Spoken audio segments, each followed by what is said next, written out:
అదే RTV app వార్తల్ని క్షణాల్లో చదివే అవకాశం ఉంటుంది. ఒక న్యూస్ పేపర్, ఒక టెలివిజన్ ఛానల్ మీ చేతుల్లో ఎప్పుడూ ఉంటాయి. 17-18 అసెంబ్లీ అనేటువంటిది అంటున్నారు. అసెంబ్లీ అయిన తర్వాత అంటే అసెంబ్లీ తర్వాత కొన్ని బిల్స్ ఏవో పెడతారు. శాసన మండలిలో మనం చేయవలసినటువంటి కార్యక్రమం ఏ విధంగా చేయాలి అనేటువంటిది మా అందరితోటి మాట్లాడటం జరిగింది. శాసన మండలిలో మరి పూర్తిగా వైసీపీకి మెజార్టీ ఉంది కాబట్టి మన యొక్క విధానాలు ఏ విధంగా ఉండాలనేటువంటి దాని గురించి మాట్లాడుతున్నాం. అయితే ఇక్కడ మీ అందరి ద్వారా ముఖ్యంగా నిన్న జరిగినటువంటి ఎన్నికల్లో వచ్చినటువంటి ఈ ఫలితాలు ఏవైతే ఉన్నాయో రాష్ట్ర వ్యాప్తంగా వచ్చినటువంటి ఫలితాలకి ఎవరు ఊహకు అందనటువంటి విధంగా వచ్చినటువంటి ఫలితాలు. దీంట్లో ప్రధానంగా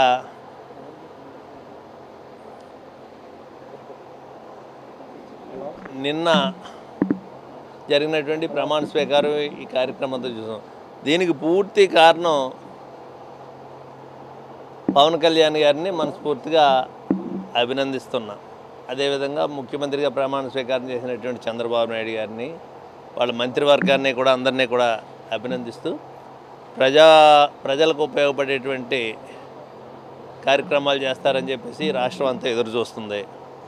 అదేవిధంగా వైఎస్ఆర్ పార్టీ పక్షాన అంటే ప్రతిపక్షం అంటే ప్రజల పక్షం, అధికార పక్షం అంటే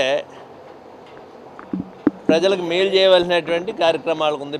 ప్రజలకు ఏదన్నా నష్టం జరుగుతుంటే మాత్రం ప్రజల పక్షాన్ని నిలబడి పోరాటం చేయవలసినటువంటి బాధ్యత మాకు ఉంది. కాబట్టి మా బాధ్యత మేము తప్పకుండా నిర్వహిస్తాం. సార్, మీ పార్టీ కార్యకర్తల మీద రాష్ట్ర వ్యాప్తంగా దాడులు జరుగుతుంది. దీని గురించి ప్రస్తావన చేశారా? ఎలాంటి చర్యలు జరుగుతున్నాయి? మనందరూ చూస్తూనే ఉన్నాం కదా. ఎప్పుడూ ఈ విధమైనటువంటి విధానం చూడలేదు.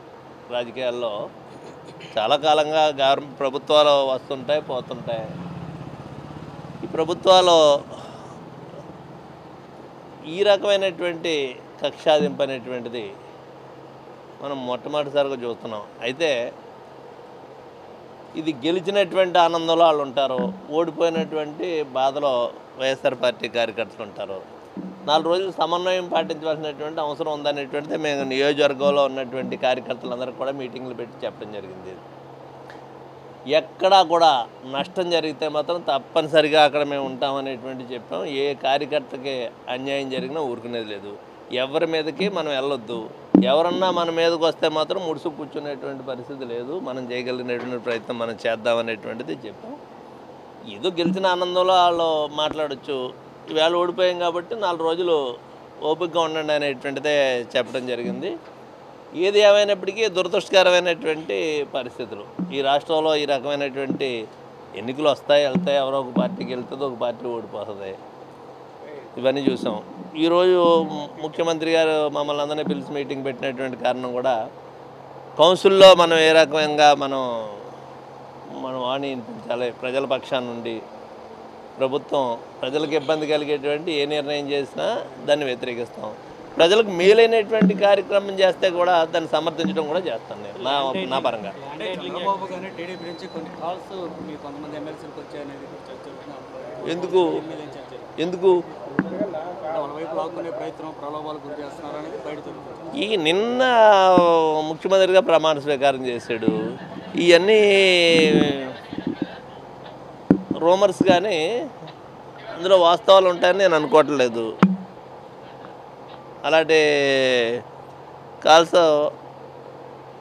ఇంకా ఎవరికి వచ్చినాయి అనేటువంటిది అనుకోవట్లేదు. నాకైతే రాలేదు. అలాగైతే మళ్ళీ ఎమ్మెల్సీలో సమావేశం ఉంటుంది సార్. అంటే అసెంబ్లీలో అంటే అసెంబ్లీ డేట్ నిర్ణయించుకుంటే ఆ ఏజెండా ఏమన్నా వస్తే దాని మీద ఉండొచ్చు. బహుశా ఏజెండా చూస్తేనే కానీ దాంట్లో ఏ అంశాలు వస్తున్నాయి కౌన్సిల్కి, ఏటిని వ్యతిరేకించాలి, ఏటిని సమర్థించాలి అనేటువంటిది ఏజెండా చూసిన తర్వాత కదా. ఏజెండా లేకుండా ఏం చెప్పగలుగుతాం?